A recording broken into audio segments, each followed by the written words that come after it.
లోకములో రెండు రకాలైన మనుషులు ఉంటారు. ఒకటి ప్రభువైన యేసుక్రీస్తును అంగీకరించిన వారు. రెండవ రకం వారు ప్రభువైన యేసుక్రీస్తును అంగీకరించక ఆయనని విమర్శిస్తూ ఆయన బోధనను తప్పుపడుతూ వారు దైవ వ్యతిరేకులుగా జీవించేవారుగా ఉంటారు. ఇలా దైవ వ్యతిరేకులుగా జీవించేవారు ఈనాడే కాదు, ప్రభువారి కాలంలో కూడా ఉన్నారు. యేసు ప్రభువారు సశరీరుడుగా ఈ లోకానికి వచ్చారని, ఆయన కన్యక మరియ గర్భమున జన్మించి మానవుల కొరకు ఉద్భవించిన దేవుడని వారు తెలుసుకొనక వారు యేసు ప్రభువుని అనేక రీతిలుగా శోధించాలని, బాధపరచాలని, ఆయన్ని ఇబ్బందులకు గురి చేయాలని ఆనాడు ఎంతో మంది ఎదురు చూస్తూ ఉన్నవారు ఉన్నారు. మరి అలాంటి వారిలో యూదులు ప్రముఖులు, సద్దూకయ్యులు, పరిసయ్యులు, శాస్త్రులు వీరందరూ కూడా ప్రభువును ఎన్నో రీతిలుగా బాధ పెట్టారు. మాటలతో, వారి పనులతో, వారు చేస్తున్న ఆ ప్రభువుకి వ్యతిరేకమైన కార్యాలతో. అటువంటి సందర్భంలో ఒక మాట యోహాను శుభవార్త 10వ అధ్యాయము 22 నుండి 25 వరకు ఈ రోజు మన యొక్క వర్తమానం. ఆలయ ప్రతిష్ఠ పండగ యెరూషలేములో జరుగుచుండెను. అది శీతాకాలము.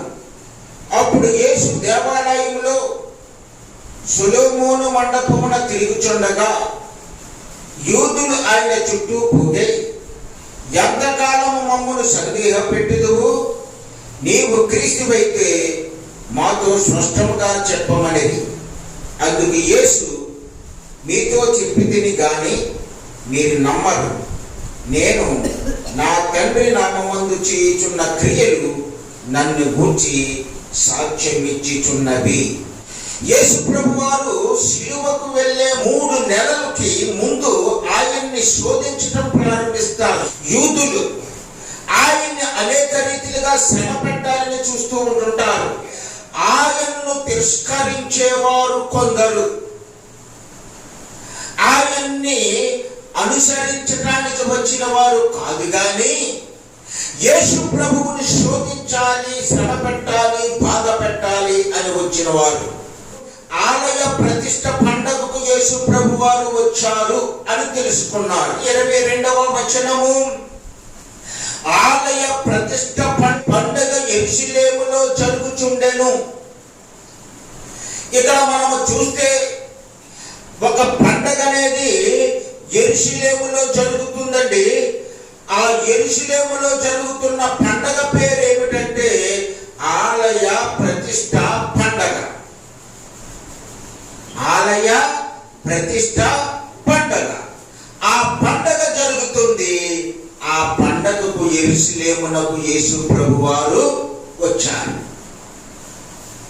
యూదులు సాధారణంగా 7 రకాలైన పండగలు చేయమని దేవుడు వారికి ఆజ్ఞాపించాడు. అవి ఏమిటి అంటే సబ్బాత్, రెండవదిగా వారు పస్కా పండగను చేయాలి, మూడవది ప్రథమ ఫలముల పండగను వారు ఆచరించాలి, నాలుగవది వారముల పండగ, ఐదవది శృంగధ్వని పండగ అనగా బోరల పండగ, ఆరవది విమోచన పండగ, ఇక 7వదైతే గుడారాల పండగ, టెబర్నికల్ ఫెస్టివల్ అంటారు దీన్ని. ఈ పండగలు 7. ఈ 7 పండగలను యూదులు తప్పనిసరిగా ఆచరించాలి. ఈ 7 పండగల్ని వారు చెయ్యాలి. కానీ ఇక్కడ రాయబడిన పండగ ఆలయ ప్రతిష్ఠ పండగ. దేవుడు చెప్పిన పండగలలో ఒకటి కాదు ఇది. దేవుడు చేయమని చెప్పిన పండగల్లో ఒక పండగ ఇది కాదు. అయినా వారు ఆ పండగను జరుపుకుంటూ ఉన్నారు. ఆ పండగ జరుపుకుంటూ ఉన్నప్పుడు యేసు ప్రభువు ఆ పండగకు యెరూషలేమునకు వచ్చాడు. అసలు ఈ పండగను వీరు ఎందుకు జరుపుకుంటున్నారు? దేవుడు ఆజ్ఞాపించిన ఈ పండగ వీరికి ఎక్కడ నుండి వచ్చింది అని మనము చూస్తే, పాత నిబంధనకు కొత్త నిబంధనకు మధ్య కాలములో ఈ ఇశ్రాయేలు ప్రజలను సిరియనులు పరిపాలిస్తూ ఉండేవారు. సిరియా రాజు. ఈ సిరియా రాజు పేరు యాంటియోకస్ ఎపిఫెనెస్. ఈయన ఈ ఇశ్రాయేలు ప్రజల్ని క్రూరాతి క్రూరంగా పరిపాలన చేసేవాడు, శ్రమ పెట్టేవాడు.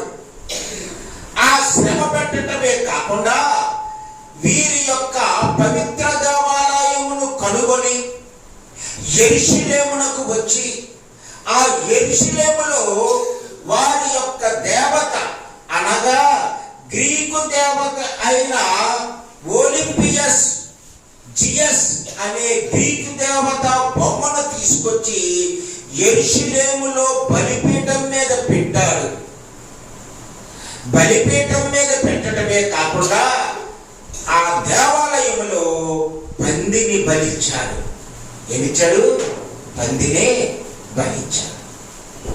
ఈ యూదులు విగ్రహములను ఆరాధించరు. యూదులు పందిని అపవిత్ర జంతువుగా ఎంచుతారు. దానిని ముట్టరు, తాకరు.